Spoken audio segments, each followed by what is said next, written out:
The award-winning Tennessee Wildcast is on the air with the latest on hunting, fishing, boating, wildlife watching, and all things outdoors. Make welcome your host, drummer and outdoor expert novice, Jason Harmon. All right. Hello, everybody, and welcome to this edition of Tennessee Wildcast. Thanks for tuning in. Thanks for listening.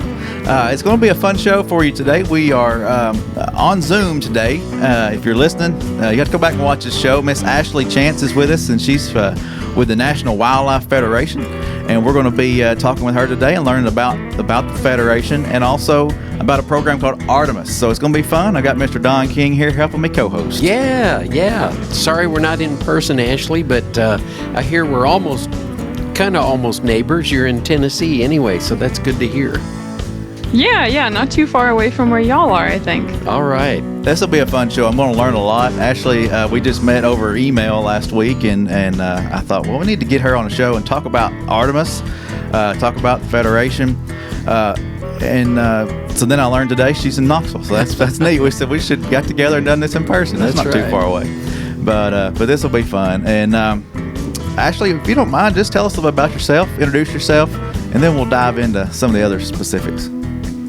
Yeah, absolutely. So I began my career in wildlife back in Wisconsin. I actually grew up in Minnesota, so I'm not native to the Southeast. I'm a naturalized citizen here. And welcome. Thank you. Yeah, happy to be here. I spent a number of years traveling around the country doing wildlife research projects, primarily involving deer, white-tailed deer, mule deer. So I'm very experienced at catching deer. And that led me to actually get my master's degree at Mississippi State University, looking at how hunting pressure influences buck movements.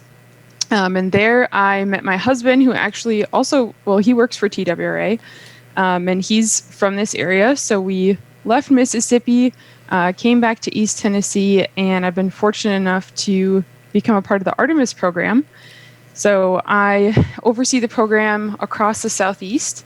It began in the West a couple years ago and had a lot of success there. So there was interest in expanding it, and that's where I come in. Wow. So your husband worked for the agency. Yes, he does. We're almost related. Pretty close, yep. Oh, that's cool. So what's your husband do? I didn't know that. So he's a manager at Oak Ridge WMA. Okay, awesome. Well, that's cool. We're learning all kinds of stuff today, Yeah, Don. that's right. Well, welcome to Tennessee. So you're an expert at catching deer, huh? Yes, I would consider myself an expert at that. I am less of an expert at hunting them, but still quite experienced in that arena as well. That's cool. I came across a brand the other day called Catching Deers. I don't know if you've heard of that or seen that. It made me think of that. Don looked at me kind of funny, but we were watching some videos. Those are fun. You have to go check them out sometime. But anyway, well, tell us about the first of all, the National Wildlife Federation and what they do, and then we'll dive into Artemis if you don't mind.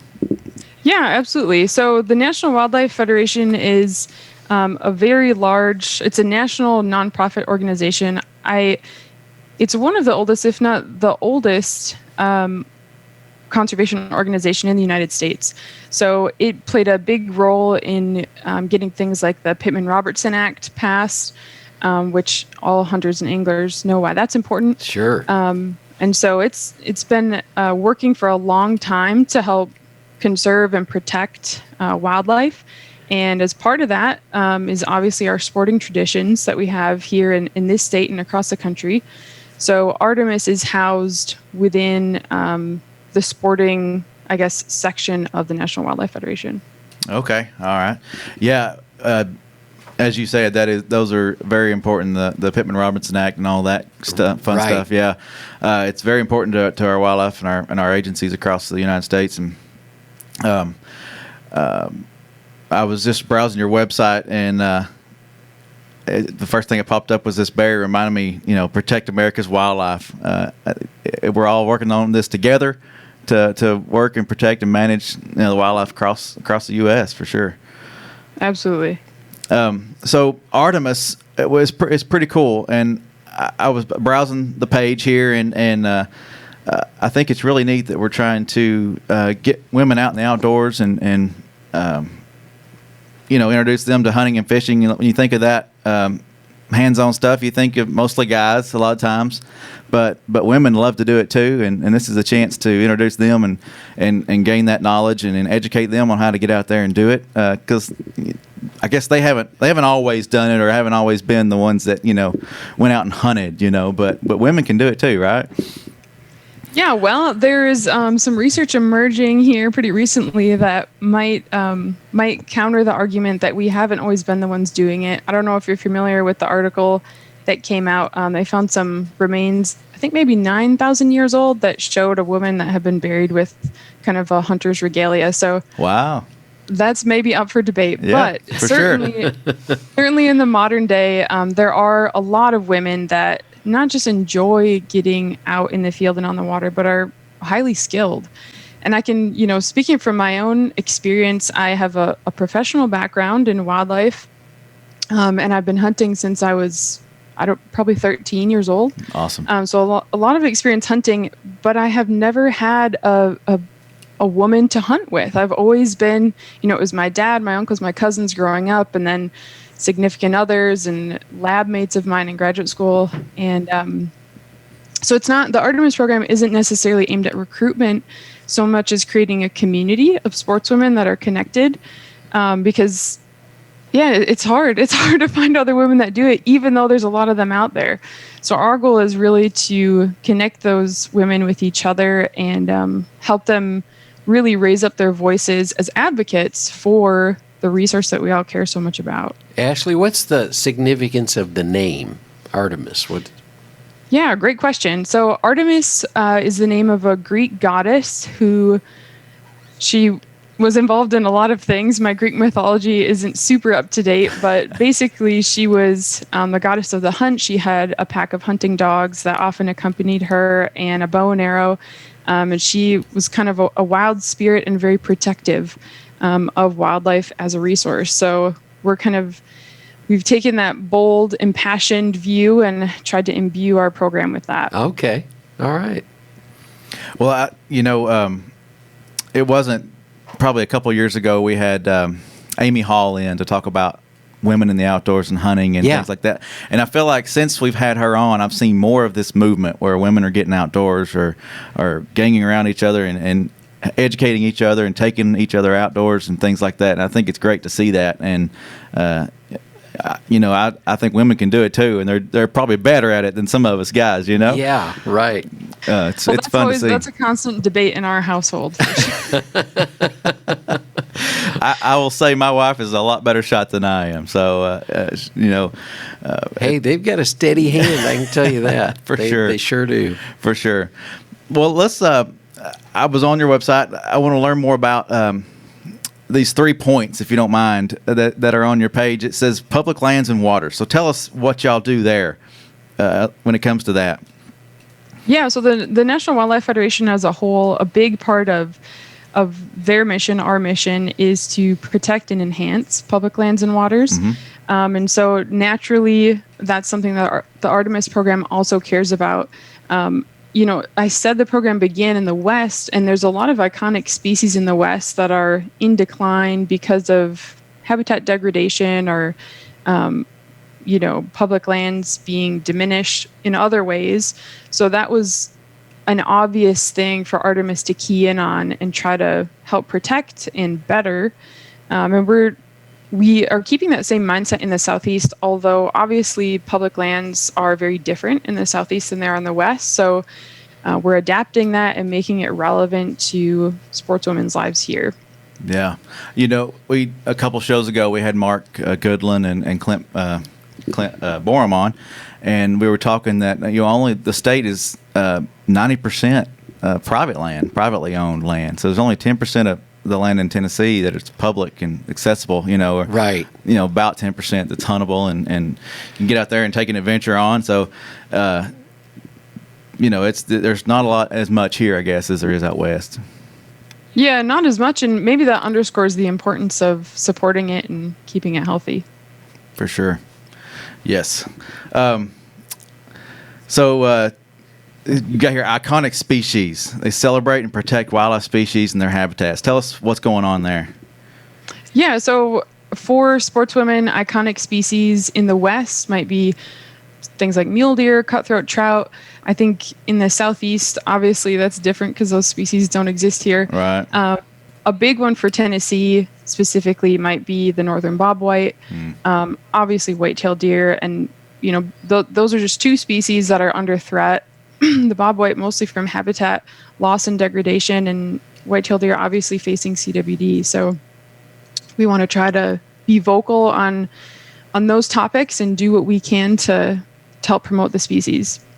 Yeah, I think about the white-tailed deer and CWD.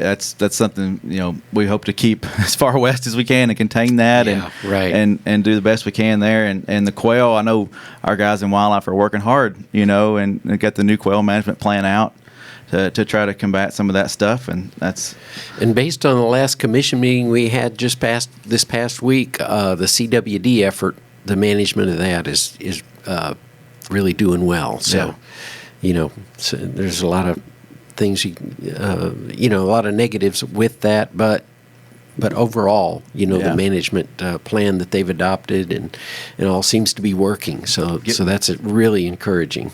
Yeah, more guys on board, more team members, more players to help. Right. With all the things that come with that. So, and then you've got leadership development here. Tell us what that means there. Yeah, so it's kind of broadly encompasses the idea of being an advocate. As sportswomen or just as hunters in general, whenever we buy a license, we are helping to support state-owned lands and the management of those lands. But that's kind of like entry level, right? So if we really care about these things that we enjoy and we want to see them there for future generations as well, we can step it up a level and start advocating on things like CWD management plans, or, it can be on a very local or it can be on a national scale. And so supporting that advocacy by sportswomen and connecting them with those opportunities, making them aware of how to be an advocate, that's kind of what we're aimed at with our leadership goals. We also have a number of ambassadors across the country. Actually, we're in the process of bringing on this year's cohort of about 30 sportswomen who have basically pledged to host events to try to build community locally between sportswomen, and also engage in some of these advocacy efforts as they desire and as it's relevant to them where they live. I think it's important to have those communities. Hunting it's more fun and it's a community kind of thing. It's you going out with friends and family, and it's not. Sometimes it's solo, but it's good to build those communities and find people to go with and share the experience with. Yeah, absolutely. I think the importance and enjoyment of that can't be really overstated. I think for anybody that enjoys hunting and angling, maybe what got them into it was their family or some other close connection that they had. And those shared memories really, I know for me, are the foundation of why I want to keep doing it. Definitely. Well, I want to jump in and talk about this, the seminar or the program that's kind of sparked this conversation. Jennifer Wisniewski, our Chief of Outreach and Communications, sent me a link, said, let's share this on our social media. And then that led me down a trail to meet you. And I think this is cool. We're, as an agency, we're trying to do more online and more workshops and educate people via the web. And I think this is cool to see that y'all are starting this interactive virtual series to get sportswomen out there and introduce things to them. So tell us about this virtual series that you're working on. Yeah, so the series that we have going right now is titled Turkey Tactics. And, we would very much prefer to be doing in-person events, but as with the rest of the world, the pandemic had us kind of shifting gears, at least for the time being. So we looked at what could we do virtually to support women, bring them together, and just kind of broaden their horizons. So turkey hunting, 'tis the season. Oh yeah. So we got on board with that, and it's a 3-month long series, really. The first event actually happened on Thursday. We had a panel of Sportswomen turkey hunting experts that talked about everything from, I mean, I learned a ton. I would say I'm a novice turkey hunter, so there's a lot for me to learn, but they talked about everything from calling turkeys, the biology of turkeys, and we had experts from the West and the Southeast, so it was kind of national in scope. And moving forward, we're going to have kind of some events in April that are going to be a mid-season check-in, so women can ask questions of our experts, troubleshoot things that they've seen in the field. We're also going to have some storytelling events, some contests, because every hunter needs to be good at telling stories, obviously. Fish stories, right? Yeah. And we were able to offer a limited number of turkey boxes that had some calls and other goodies in them. So a lot of those pretty quickly. And then in May, we're going to culminate the series with a demonstration of how to break down a turkey, a couple ways, and then how to cook all the different parts of the turkey, including the heart. And ways to memorialize your hunt using turkey parts. Wow. That's cool. I think that would be fun. Are you going to be actually cooking on camera for that later series? We're not entirely sure yet. I think it's going to be a little bit short. So we're going to have a video demonstration of breaking down the turkey. Sure. Because you got to be able to do that to cook it. And then I think we may just share recipes or maybe some photos of the finished product and let folks go and try it on their own. I know with a lot of the things that we've been doing with our workshops, we've been able to interact with the public, and they can comment and chat and ask questions. And how interactive is this going to be for the ladies? I know you got storytelling for sure, but is everybody seen? Is this like a Zoom meeting? Is that how it works? Yeah, so our first event was a webinar because it was focused on our experts being able to deliver information. But we also have a Slack channel, which I wasn't super familiar with Slack prior to this, but it's basically just a place where people can go and ask questions and have them answered. So we've got over 130 women in that community as part of that channel. Cool. And a lot of the people participating are accomplished turkey hunters themselves. So women are able to ask questions and get them answered by other women that have experienced those things in the field. And I think, as for men that are hunters and anglers, you kind of take it for granted that you're going to have a community there that's supportive and that you feel comfortable in because everybody else kind of looks like you, right? Sounds like you. Yeah. And as a woman, I mean, I've had wonderful, wonderful experiences hunting with men. No complaints whatsoever, but there's something extra that I can experience when I'm, interacting with other women and they have kind of the same perspective on things that I do. So I think that's really where the value lies in creating this community. Hey, let's go back to the beginning. You mentioned you were 13 when you got taken out the first time, or you became interested enough that you wanted to tag along, or how did that work? Yeah, so my dad was a deer hunter. Well, he still is a deer hunter. And, they would have a deer camp every year at the farm that he grew up at with my uncles and cousins. And I would go to deer camp and, they would have all the deer hanging in the garage, and I would kind of use a stick to poke at their tongues and their eyes and kind of like bend their feet, and look at all the parts of them. And I was really interested in it, even as a real young kid. But it wasn't until I think I was 13 that I actually went out with my own license and shotgun in that part of Minnesota, and actually started hunting. And then, shortly after that, the next 4 years after that, I went elk hunting with my dad out west, and it just kind of became a snowball roll. But one of the things that really struck me was that when I went to deer camp, I was a part of, it was just my family members, but I was a part of that group in a new way. Uh-huh. And it felt really special. And I mean, they didn't treat me any differently. I was taken as seriously as the rest of the 13-year-old people there. Yeah.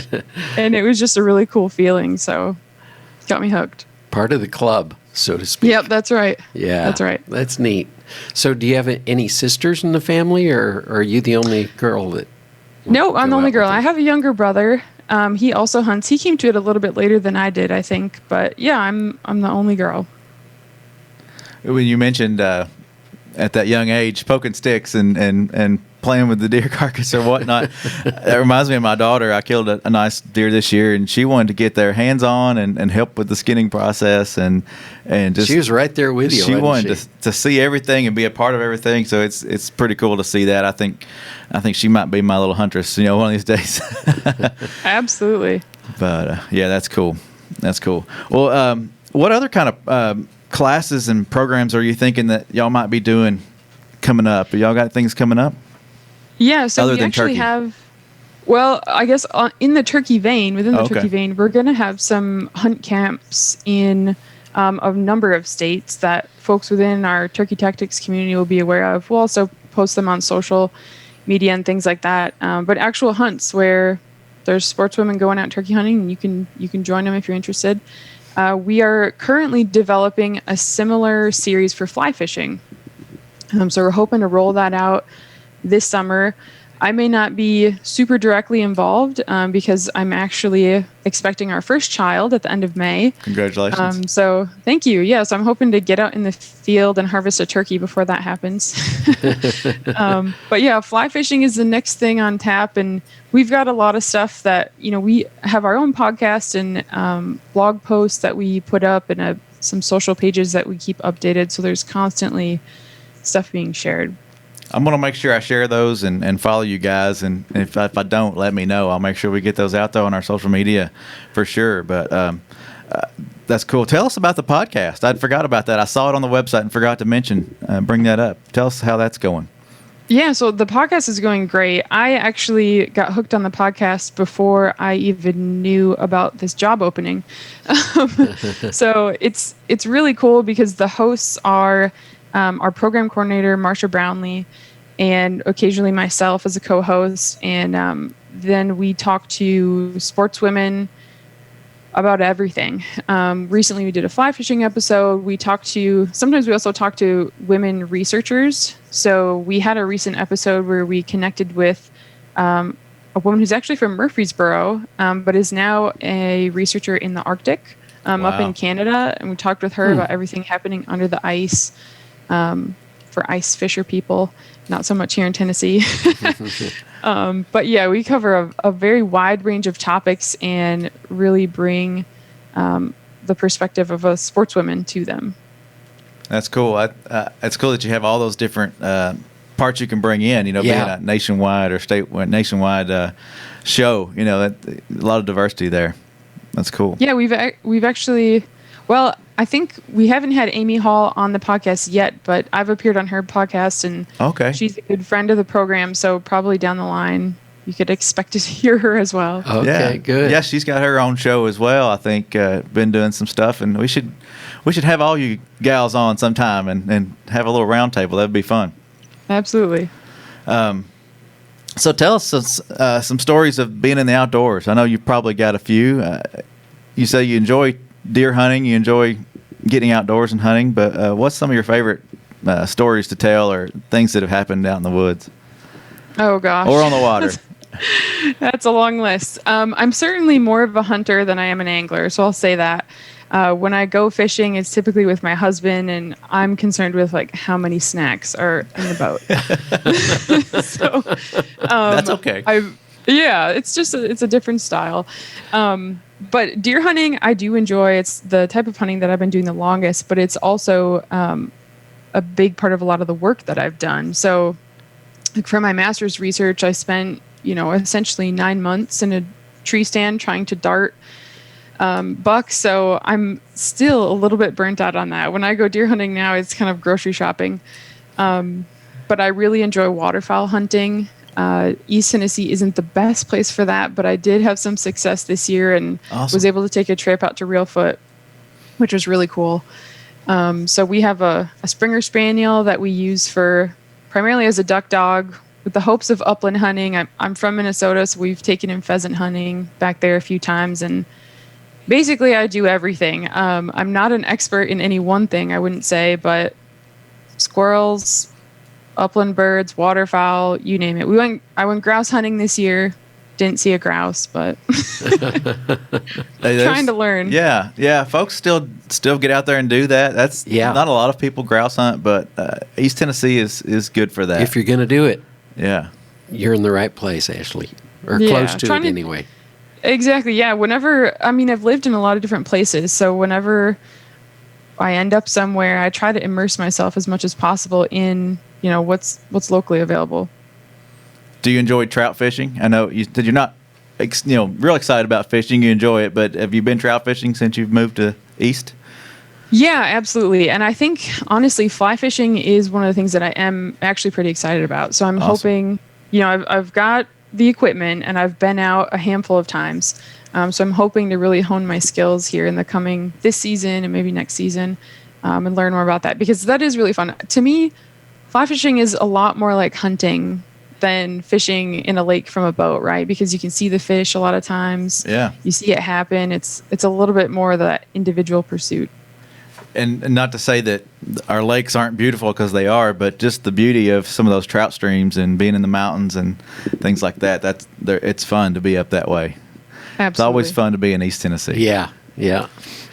Spoken like a guy who grew up there. Well, a little bit. Pretty close. Speaking of trout, though, Don, you recently put together a video of how to trout fish and along the Tellico River. Have right? you ever been to the Tellico River up your way? Yep. Okay. And, you're very familiar with what the sights you'd see in this video we put together. This is kind of for the person who hasn't really had a chance to go up there yet, but maybe has thought about it or wasn't even aware of it. And so we've got our guys and gals showing hot spots. Here's the Cool. town, here's Tellico, and here's the highway you take up toward the river, and here's where you turn off. Here's how you get to the hatchery. Here's where we stock the trout. Here's the sections that are special sections that delayed harvest and that kind of thing. But anyway, it's pretty inclusive or all-encompassing video. So have to get you a copy of it. Yeah, so look Absolutely. for that. It's I'd going to love be to check that out. It's going to be coming soon, and I think even Mimi's going to put together a virtual class or workshop on that Yep, too. So. that's coming. Well, Ashley, Very time's running out. Thank you for doing this and being with us today. It's great to meet you and learn that you're just down the road. We'll have to get together soon. That's right. Yeah, my pleasure. Thank you for having me. But that's Ashley Chance with the National Wildlife Federation and Artemis program. So go check it out.